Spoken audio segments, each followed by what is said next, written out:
Now, what is androgen? So testosterone, which is called as androgen, and 5-DHT dihydroxytestosterone. So it is a most potent reduced product of the testosterone, and it is produced significantly higher amount in males compared to females, but female also have some low amount of these male sex hormones. There are basically two important activity of the androgenic hormone. One is androgenic activity, that means promoting the male sex characteristic. Another is anabolic activity, that is related to muscle building.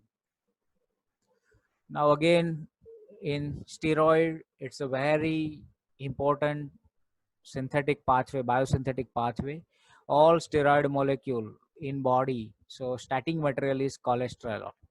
So whatever pink color you observe, so this process is occurred in mitochondria. These enzymes are available in mitochondria, and whatever light green color you observe, so these enzymes are available in SER, that is called smooth endoplasmic reticulums. So from cholesterol, progesterones are produced. So generally it having a 21 carbon atoms. So whatever in green and light green and pink color you observe, these all are the enzyme which is responsible for transfer of one steroid to another steroids. From 21 number of the carbon, there are various androgens are produced, and from androgens 18 number of the carbon estrogens are produced, and again from 21 number of the progesterone various corticosteroids are produced, and corticosteroids are generally of two types. It is a minor corticosteroid as well as the glucocorticosteroids. So how testosterone is produced? So this is a very simplest biosynthetic pathway without structure. So from cholesterol, pregnenolone 21 carbon steroid molecules is produced. Then again progesterone, from progesterone by using 7 alpha hydroxylase enzyme, it gives 7 alpha hydroxyprogesterone, while hydroxylation occurred at 17 alpha position. From that, androstenedione is produced, and androstenedione to testosterone by using aromatase enzymes. So aromatase enzyme is used to convert androstenedione to testosterone, and testosterone is nothing but it's a kinds of androgens. And from testosterone, dihydroxytestosterone is produced. As I said, it's a very active form by using 5 alpha reductase. And whatever you observe in blue color, so these dutasteroid and finasteride, 5 alpha reductase inhibitors. Same way aminoglutathione, it's a desmolase inhibitors, which is inhibit the conversion of cholesterol to pregnenolone. Aromatase, so aromatase basically used to convert androstenedione to testosterone. So aminoglutathione, estrozole, letrozole, and exemestane, these all are aromatase inhibitors. Now next is metabolism of testosterone. So this is a testosterone molecule by using 5 alpha reductase, which is converted into the 5-DHT, which is called dihydroxytestosterone, and which is considered as a active metabolite of testosterone. Another active metabolite by using cytochrome enzymes, aromatase. So testosterone is converted into the estradiol, where A ring is aromatized. So by using aromatase enzymes, A ring aromatization is taking place. Means A ring that is converted into the aromatic ring structures.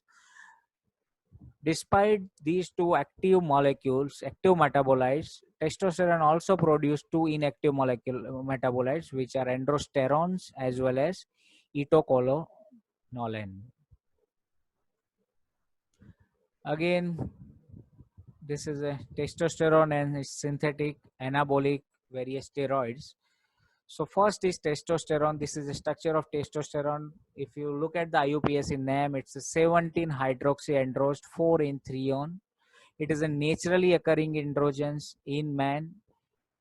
In woman, it is mainly serve as a biosynthetic precursor of the estradiols, but also has other hormonal effects. So in woman, testosterone is basically used to convert testosterone to estrogens, and estrogen, that is a hormone that is available in women. And testosterone, it is generally metabolized to relative inactive 17 on. That means whatever 17 hydroxy group is present, which is converted into the keto group, which is called androstenedione, and it is basically inactive in nature. Next is methyl testosterone. So it is compared to testosterone, half active as testosterone. Next is fluoxymasterone. So in fluoxymasterone, if you look at here, in compared to structure of testosterone, 9 position there is a fluorine, and 11 position there is a hydroxy, and here there is a methyl group is present. So these three are the changes: fluorine, hydroxy, and methyl. It is 5 to 10 times more potent compared to testosterones. Next is oxandrolone. That is nothing but, if you look at the structure of oxandrolone, this is the structure of oxandrolone. 17 hydroxy position is there, 17 methyl position is also there. 2 position carbon is replaced by heteroatom oxygen, so hence 2 oxa as 19 carbon androsten, and 3 position ketone, it's a 3 on. And basically it is useful in promotion of the weight gain after the weight loss followed by the surgery.